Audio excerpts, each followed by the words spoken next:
What is going on, YouTube? Smaldor here, and this video is going to be me talking about my experiences and what I'm expecting in the future, what I expected when I started playing, pros, cons, etc. of Pantheon Rise of the Fallen. I have now probably put in 20 to 25 hours into my character. I've played one character, and that is a necromancer. I could be much higher level, but I've spent a lot of time exploring, running around, and things like that just to kind of see what the game has to offer. And I've also died a few times. So, first off, if you're clicking on this video, you probably already know what Pantheon is, but in case you don't know, what is Pantheon Rise of the Fallen? This is a game that's gone through development hell, there and back, multiple times. It's been in development for over 10 years, and quite honestly, it's still years away from being completed. But after maybe like 6 or 7 years, the game basically had to get restarted. So I'm kind of cutting them some slack on one of the reasons why they restarted. One of the main guys behind the game, Brad McQuaid, had unfortunately passed away a few years back, and that kind of like really put a kink in a lot of the cogs that were turning to getting the game going, as he was the main creative mind behind the entire game. Now, Pantheon Rise of the Fallen has always been, from its outset, to be a throwback to a time of MMOs before. I'm just going to use World of Warcraft a lot because that's kind of like when that change really hit, is when World of Warcraft came out. So there was the MMOs before World of Warcraft, and there was the MMOs that came after World of Warcraft. Everything after Warcraft basically just copied WoW. Everything before that, I'm going to be honest, was kind of copying EverQuest. And that's another MMO I'm going to reference a lot. I'm going to probably reference the two of those a lot in comparison as to what Pantheon is. And for those of you who obviously know exactly what Pantheon is, just ignore most of what I'm saying. This game is a throwback to the classic era of MMOs, okay? So you're looking at a game that's extremely punishing for your mistakes, punishing for death, things like that. Not necessarily difficult. You look at a game like EverQuest, or even like Dark Age of Camelot, Anarchy, Asheron's Call, like that. The games aren't hard per se in terms of like Dark Souls or Sekiro or something like that.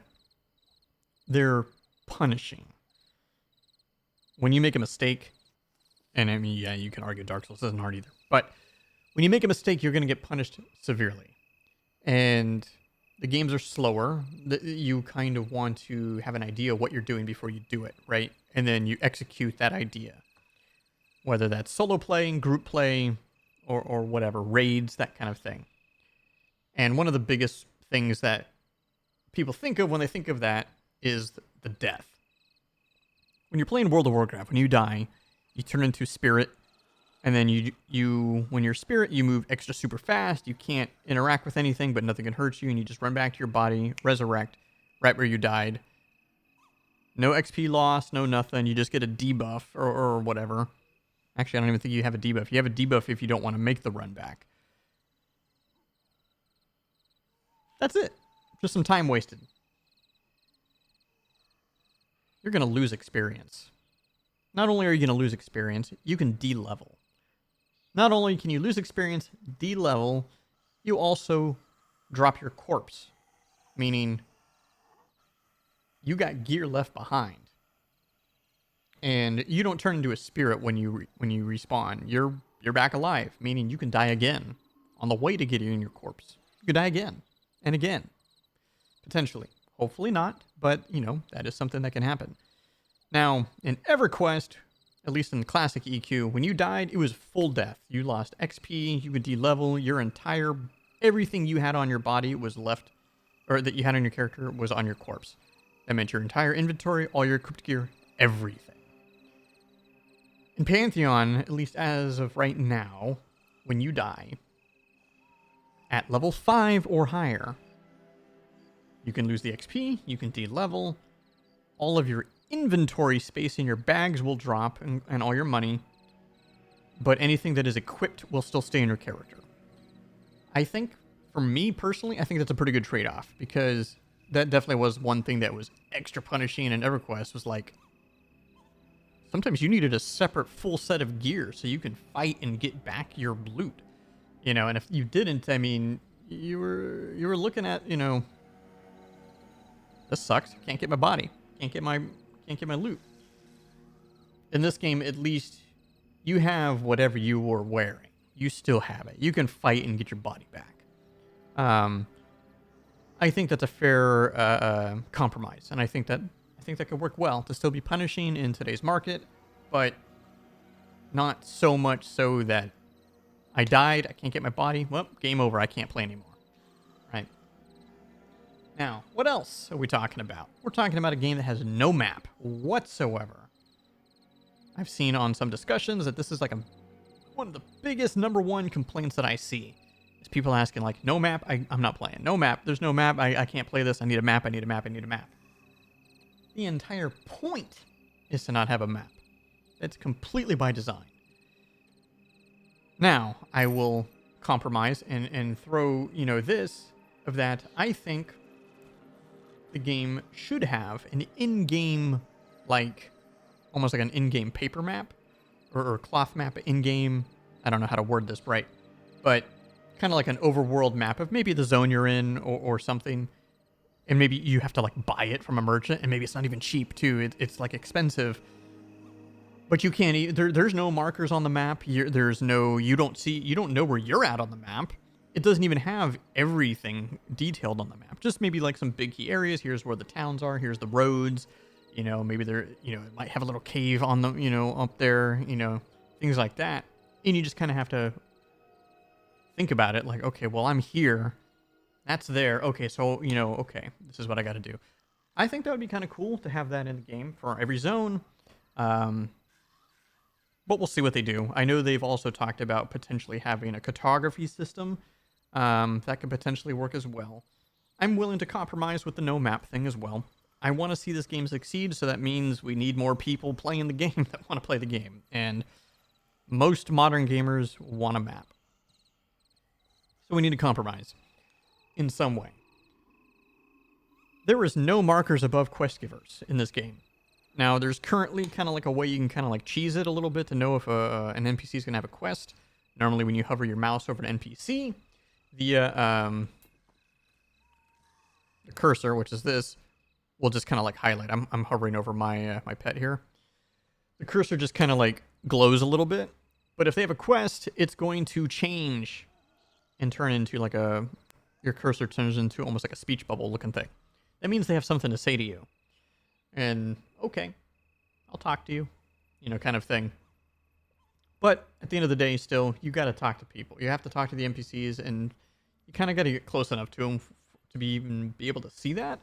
So there's no giant markers over people's heads, I got a quest. That's not there.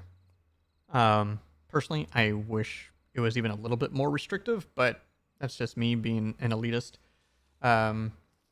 This game, it's slower paced. The combat is extremely slow compared to modern MMOs. I mean, you're playing, WoW, Final Fantasy XIV.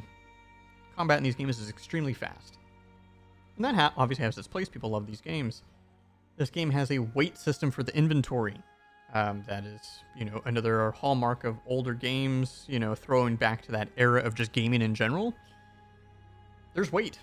Sometimes you're overweight and you got like, well, I got to drop some loot. I got too much stuff, or I gotta make a sell run, kind of thing. Now, unlike EverQuest, at least is what I'm so far in the game, currency, your money and stuff does not have weight, which I think that is a fine compromise. I remember the days of having I got 5,000 plat on me and I can't move. That sucked. Another thing that I always think about when I'm thinking of the classic MMO feel that I don't see in modern MMOs is a day and night cycle in the game, along with a dynamic weather system. This game absolutely has day and night, and when it's night, it is dark. It also has fog, at least right now in the zones that I'm in. Sometimes it implements fog without rain, sometimes it implements rain with fog, or sometimes just rain. And I like that. It's just kind of random, sometimes this happens. Cool. This game is in early access. I want to talk about what I think are some of the cons to this, specifically that's limited to the early access thing that, you know, people that are playing this game that are buying into the game may see, be like, damn. Currently, you're limited to level 40. Level 40 is the max in early access. Not all the races or classes are currently in the game. One of actually the class I wanted to play is not available, which is the Druid. Most of them are, though. There is no actual cities currently in the game. There are like towns and villages, but like the major cities that are going to be in the game are not currently in. The mastery system is not in. Not all of the trade professions are available to use. Jewel crafting being primarily the one that I'm thinking of. There are many missing graphics in terms of like gear textures and things like that. And if you didn't pledge for the game already, which pledges were kind of expensive, it's $40. And depending on how you look at it, the game either has a lot of content or hardly any content. So I wouldn't hold it against anybody for wanting to hold off, because if you really enjoy this type of game, you're going to get a lot out of it, like a lot. But if you don't, and you kind of want to see, you really want to see what like maybe the end game looks like, or things like that, I would absolutely say wait. Cons of the game in general right now, not limited to the early access stuff. Obviously, these things could change due to feedback, but things that are currently implemented that is part of the game, I would say is one of the biggest ones for me, is the hotbar system. I think this hotbar system is not good. I have gone back and forth about, do I like the limited hotbar or not? And ultimately, I don't like it. There are just certain things with modern games that are better, and unlimited hotbars is one of them. And not only are you limited to what you see on my screen right here, the bottom hotbar, the 1 through 9, is your primary abilities or spells, and then you have Alt 1 through 4 and Shift 1 through 6. And anything that goes to the Alt bar cannot move off the Alt bar. Anything on the Shift bar can't move off the Shift bar. Things on the primary bar can't move off the primary bar. At the very least, just give me 2 full hotbars and let me organize my spells or abilities however I want. Come on, please. Please. That's all I'm asking. The spell book in this game, I think, is very poorly designed. Your spells are listed on the left side, and you just got to scroll down. And then the right side is where you're looking at what the spell is, the details, and things like that. I think it needs to be redesigned to be much more fluid and to be able to give you much more information in a much more condensed way, to where I'm not having to like scroll through this entire bar, because I'm level 10. This is kind of ridiculous. Just saying. If anything, it should be like spell here, here, and here, right? Like 3 times the amount of spells should be visible on my hotbar, in this book. And if I want to see these abilities, maybe I have to click on it or something, and then it'll pop up on the screen. That's all I need. I don't need like this. What else? There are way too many fetch quests in this game. They had said, way early out that there wasn't going to be a lot of fetch quests. This is not a theme park MMO, but there is a crap load of quests in this game. Here's my quest journal. And I've done a lot. This is a lot of quests, especially for a classic MMO. Now, I don't mind there being a quest log. It obviously would have been helpful back in EverQuest to have a quest log, but there is just way too many that are just like, go kill some bandits and give me their badges. I need 3. Okay, what's your reward? 75 copper. How long did that take you? It took me 3 levels of just grinding. Absolutely worthless. Complete waste of time. Drop rates on those probably should be fixed, or the rewards should be better. I think it should be the drop rates is what it should be. It shouldn't take like me having to clear the camp like 20 times to get an item 3 times. to drop. Or remove those kind of quests completely from the game and only have trade skill stuff to move the trade skills forward, or the big chain type quests that lead into like things with story, maybe revolving around the world of the game. I don't know. Another thing for me, and this is just kind of like a personal thing, some of the trade skills don't necessarily make sense as to what's making what. I think it should be a little more cut and dry. Weapons make weapons. Armor makes armor. Okay.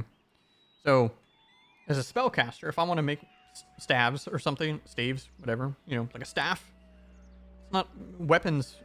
Crafting does not make that. It's not a weapon crafter. It is the Fletcher. What? Fletcher is arrows, dude. Like, what? I don't know. And then there's the tailoring and leatherworking, but tailoring and leatherworking kind of like go hand in hand. Some of the tailoring requires leatherworking, which I think is okay, but at that point, why not just make them one trade skill kind of thing? It's a little weird to me. But yeah. Now, this is Pantheon. My experience so far, I've talked about what I like, what I don't like, what the game's trying to be. I really like this game. I'm having a great time playing this game.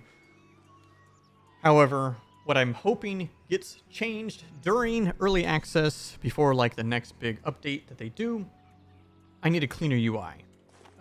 This is the your UI system. You get base, looks like 10 slots, and then 5 bag slots. I mean, it works, but it can be cleaned up a little bit, I think. This UI is it's very busy in this sense. I want to look at my melee stats. Okay, here's my defensive stats, range stats, spell stats. I got to click all these things. Resistances takes up a huge real estate on this screen as well. There eventually, you know, this acclamation system that they always talk about. I don't know if it's in early access because I'm not high enough level, so I won't talk about that. This needs to be cleaned up. I think it really needs to be cleaned up. It doesn't necessarily need to change in terms of its functionality, but it just needs to be cleaned up to be better. The mastery system hopefully gets implemented. As I talked about that spellbook, it needs work. And then the hotbar thing, dude, we need that. Another thing I didn't talk about when it comes to like the more classic MMOs is the search feature, to be able to search for other players on your server. They have it in this game, but it's not necessarily working properly. And I don't know where when I open up the social window, there's no guild one. I'm in a guild and my guild tab isn't here. What? I don't know if there's a separate guild tab or not, but it should just, the social window should just cover the whole thing, the whole gambit. And lastly, and I'm pretty sure they have talked about this, is better animations, because the animations are half the time not even there, but hopefully that gets implemented as well. And these things aren't necessarily things I'm complaining about. They're just things that hopefully, you know, they actually do implement them, because they're kind of missing in the game. Anyways, guys, I'm sure I missed some stuff. Obviously, I'm not very high level, but I've put in, like I said, like 25 hours into it. And I'm going to keep playing. I'll make another video once I get higher level. Leave any comments down below what you guys think. Any questions. Hopefully I can answer something. And yeah, if you like the video, like, subscribe. Helps me out. And it'll help you guys out for me to get you guys more videos and things like that. And I'll see you guys in the next video. All right, bye.